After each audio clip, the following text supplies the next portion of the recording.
Good morning everyone, today we're going to be talking about the Alliance quarters as well as the personal quarters and if I think it is going to be pay to win or not. But before we jump into the video, if you're new to the channel, I upload NGS content daily, so if you do play this game, I would really appreciate a subscribe as it really helps out the channel. Anyway, without further ado, let's begin the video.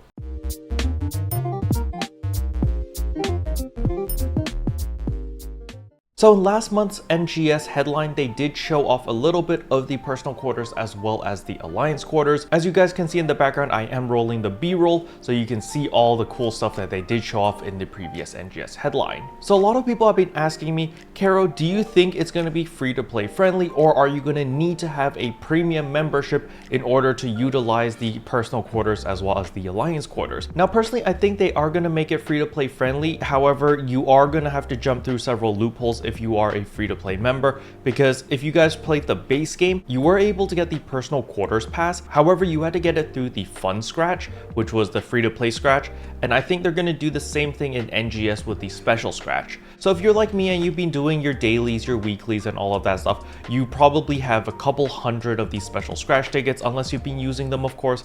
But I think they'll just add in a personal quarters pass into the special scratch ticket reward pool, so you will be able to gain access to the premium version of the personal quarters as long as you just use your special scratch tickets and obtain the passes that way. However, if you don't want to use any of your special scratch tickets and you just want to play regularly, I think you will still have access to the personal quarters, but your personal quarters is going to be significantly smaller. The reason why I think this way is because in the base game, it's the exact same way.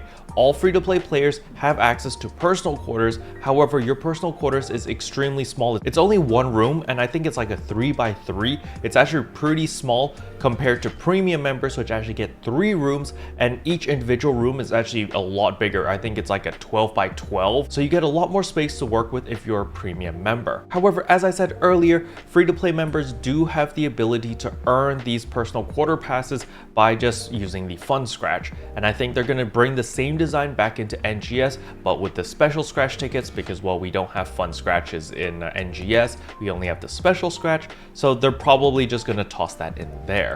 Now as for the Alliance quarters, on the other hand, I think the Alliance quarters are going to be fully unlocked right off the bat at the very beginning. However, it's going to require a team effort to level up something, because remember in the base game we had to level up our tree in order to get extra buffs and all of that stuff. I think it's going to be similar to that. However, instead of leveling up a tree, I think it's going to be leveling up like your outpost or your headquarters or whatever they decide to call it. And then the higher level you get, the more functionality you unlock from the Alliance quarters. So as we can see in the B-roll, this looks like auxiliaries. So for those who didn't play the base game, auxiliaries basically helped you collect minerals and materials and other goodies so that you didn't have to do it yourself. And I think this is going to be one of the more important features that the Alliance quarters is going to offer, allowing all players in the Alliance to just receive a bunch of minerals for free because their auxiliaries are going to do it for them automatically. Just go around the open world, you send them to like expeditions or whatever, and they're going to automatically collect a bunch of minerals as well as a bunch of materials and reward everyone in the Alliance all of these rewards. I truly believe this is going to be one of the main features of the Alliance quarters. However, I don't think it's going to end there. I do believe we're probably going to get some Alliance buffs as well.